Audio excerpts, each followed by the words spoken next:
This is Michael Popok, and it's After Dark. Do you know where your legal AF is? I know where new legal charges are against Donald Trump and J.D. Vance. They've been lodged against them in a sworn affidavit by the proud Haitian community in Springfield, Ohio, for the hate speech and invective that's been hurled their way by Trump and Vance, where their dignity has been sacrificed on the altar of Donald Trump and J.D. Vance's greed to try to get back into the White House. In Ohio, you're allowed to swear out a complaint, a criminal complaint, against somebody that you think has committed a crime. There's more to that procedure, and we go over it in detail on Legal AF.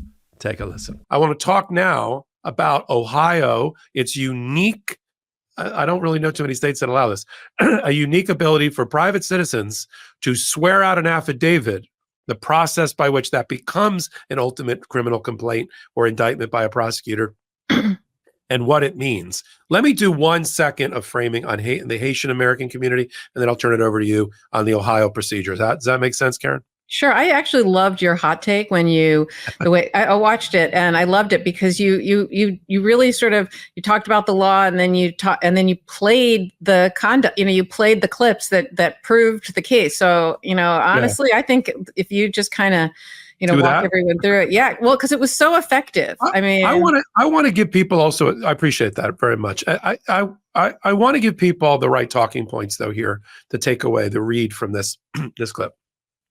So we always skip a step, not us, but like the media always skips a step about how did Ohio, Springfield, Ohio get the Haitian community there? How did that happen?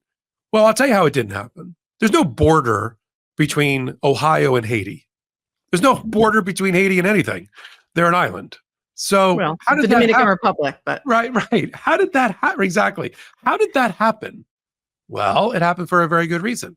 And Springfield, Ohio, proudly put out their welcome mat, and the business and legal community that's well established and proud in Miami, that I'm proud to call friends, including the U.S. Attorney for the Southern District of Florida, who came to this country when he was 16, whose mother worked in kitchens as a dishwasher, who became a naturalized citizen in 1995, who worked in major law. He's not a DEI hire. He worked in major law firms and became a partner in those major national law firms and clerked for the Florida Supreme Court. Okay, that is what a dignified and humane immigration policy that focuses on beleaguered, downtrodden people like the Haitians that come out of that country. When they come to America, there is a proud legal and business community, and they ran an underground railroad effectively to take Haitians that wanted to work and yearned to breathe free and connect them with jobs that were in Ohio. Springfield, Ohio lost 15,000 workers. I don't know why. I really don't know that town that well after COVID. And they had factories that were sitting idle and they needed workers. So the business community and legal community in Miami connected people in Haiti that needed jobs and brought them to Springfield, Ohio to work for the economy for you and me.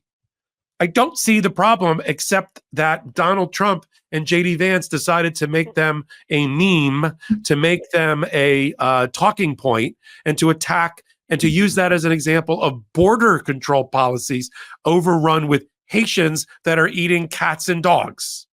So finally, the Haitian community had enough.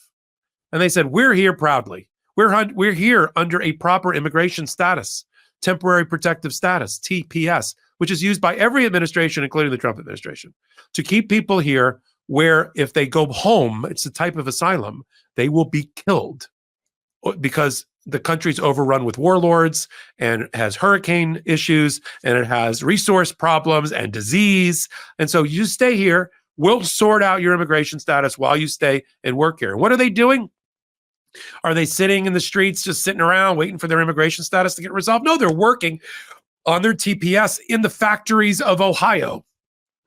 This should have been a beautiful story, but everything Donald Trump touches, like reverse MeidasTouch, turns to crap, right? And turns to a talking point as he tries to mean his way into the White House. All right, Karen, you want to pick up, how did the Haitian community, and I mean that in all the good sense, how did they respond in Ohio? And what is this thing, this new criminal complaint that's been sworn out against Donald Trump and J.D. Vance? Yeah. So look, the individuals, these hardworking people who you just so eloquently described how they got there, and frankly how they are beloved by the other residents and people who live in Aurora and Springfield, Ohio, and they are getting harassed now because Donald Trump and being attacked and death threats and all kinds of things, and they're afraid to leave their homes because Donald Trump and JD Vance are spreading these lies about them that have been debunked so many times, but they keep saying them and they won't apologize for them and they won't take them back. But essentially, Ohio law allows private citizens to bring criminal charges through an affidavit, a sworn statement that that under the penalty of perjury, you're literally swearing under oath that this is the case. And the statute is Ohio laws 2935.09 sub D. And it's basically, you can file it with the court, and the court will determine whether or not to refer it to the prosecutor. And they can do it on the papers. I think they can, or they have a hearing. And, the judge will determine whether or not to send it to the prosecutor, and the judge can issue an arrest warrant. So essentially, the charges are that they were disrupting public service, making false alarms, committing telecommunications harassment, committing aggravated menacing, and all about this stuff about eating pets and saying they'll be deported to Venezuela, which I don't really even understand what that comes from. And, it's just really, really offensive what has happened to the individuals here. But I love that Ohio recognizes the right to swear out a complaint if you're a private citizen. And, the community, the Haitian community is being abused, essentially. There's bomb threats, et cetera.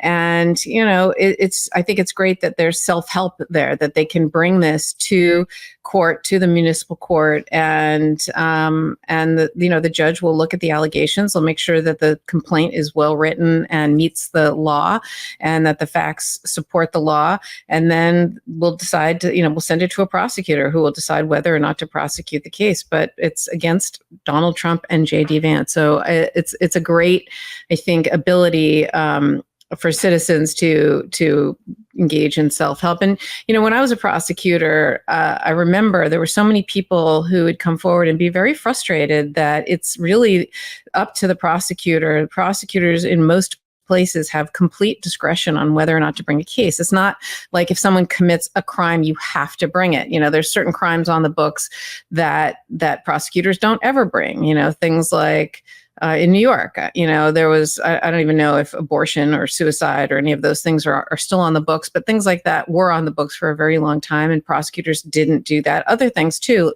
there were cases like marijuana cases. If it was still illegal, we didn't prosecute those, et cetera. And so, and there are cases that are more serious than that, not just charges, but more serious than that, where prosecutors will say, look, I don't think we have enough evidence, or for whatever reason, we're not going to bring that case. And sometimes people can be a little bit frustrated by that. And what they did was, that, in Ohio, they allow private citizens to do it. So it'll be interesting to see where this goes and what happens, and whether or not there will be an arrest warrant out for Donald Trump and JD Vance. Another first for Donald Trump.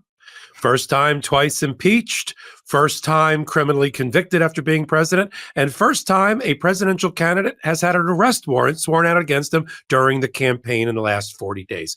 Great job, Donald. You're setting all the firsts. I love Stephen Chung, the spokesperson. Is he a real person, or is he AI? Seriously, I think he's like AI. I've never seen him in person. Has anybody? So he always comes out as a spokesperson for Donald Trump, and he says things like, I love this one. Donald Trump has the right, along with JD Vance, to draw attention to Kamala Harris's failed border policy, Haiti and Ohio. Get a map. I got time. Tell me how that's a border issue. That is again, I'm going to leave it on this. That is supposed to be an example of the immigration policies working well for America, and a dignified immigration policy, so that we get more people like the Southern District of Florida's U.S. attorney, who came here as a 16-year-old Haitian, poor Haitian, and ended up the U.S. attorney nominated by Joe Biden and confirmed by the Senate. And more of that, and less of people saying 5 or 10 years from now, when they look at somebody's resume and they see Ohio and that they're Haitian, did you ever eat a dog or a cat? I mean, come on. I mean, they'll say anything to try to get elected. Again, I think this is them quietly quitting. I think that they're making the closing argument of, I don't want to be president. I think that's what we've been watching for the last 30 days. Well, if you want to watch what a professional campaign without misstep looks like, go look at Kamala Harris and Tim Walz. Have they made a false step since she got the nomination 2 months ago? I mean, it's been almost a perfect and flawless campaign. Hopefully one where we don't take it for granted and she gets the extra votes she needs in Pennsylvania, North Carolina, and Georgia, and she wins the election. Welcome back. Find out what 40 million people a month already know, that Legal AF is the home of law and politics. Now we got a new channel in collaboration with the MeidasTouch Network. It's the Legal AFMTN MeidasTouch Network channel on YouTube, where I'll be curating the top stories at the intersection of law and politics that you've come to love and enjoy on the regular MeidasTouch Network. It'll be me and a bunch of other contributors that you've come to love and respect on the MeidasTouch Network, along with some new voices and some new faces, and a new show. We'll be starting Unprecedented, a new Supreme Court deep dive every week related to the new term starting the first Monday in October till the end of July. So join me on the new YouTube channel as well, at Legal AFMTN. So until my next hot take, until my next new content for Legal AFMTN, until my next Legal AF the podcast, which is a fully curated 1-hour podcast every Wednesday and Saturday at 8 p.m. Eastern Time, right here on the MeidasTouch Network, and then on audio podcast platforms of your choice. This is Michael Popok, and I'm reporting.